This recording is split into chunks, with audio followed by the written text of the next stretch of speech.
S'il y a une astuce qui ne devrait pas en être une, parce que c'est un besoin vital, mais auquel nous avons été conditionnés à résister, c'est le repos. La société attend de nous que nous soyons les plus productifs possibles. Or, sans repos, notre productivité est très vite limitée.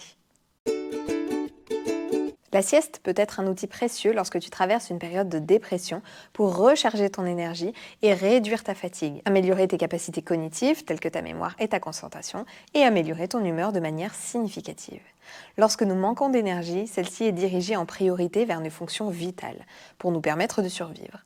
La mémoire, la concentration et la régulation émotionnelle n'étant pas vitales, il est beaucoup plus difficile de mobiliser nos fonctions cognitives et de réguler notre humeur lorsque nous manquons d'énergie. Par ailleurs, le simple fait d'immobiliser notre corps et de ne rien faire pendant un certain temps contribue à réduire, là aussi de manière significative, notre taux de cortisol, autrement dit notre stress. Et puis les siestes régulières, surtout si elles sont prises à la même heure chaque jour, peuvent t'aider à réguler ton système circadien, autrement dit l'horloge interne de ton corps, pour retrouver un sommeil de qualité.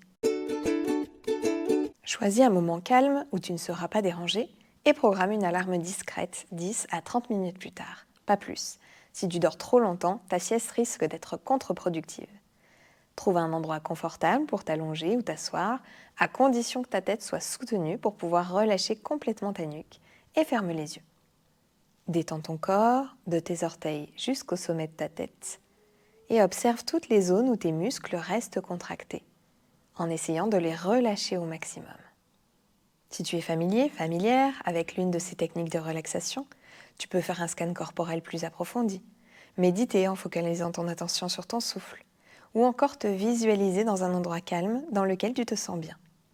Si tu souffres d'anxiété et que tu as remarqué que le fait de ne rien faire alimente ton anxiété, tu peux détourner ton attention auditive sur quelque chose. Des bruits blancs, de la musique, douce de préférence, une méditation ou une visualisation guidée, éventuellement un podcast, dans la mesure où celui-ci ne te passionne pas plus que ça, sinon là aussi, ça risque d'être contre-productif. Lorsque ton alarme sonne, prends quelques instants pour observer l'état dans lequel tu te trouves, physiquement, émotionnellement, mentalement. Et puis prends le temps de t'étirer et reprends tes activités.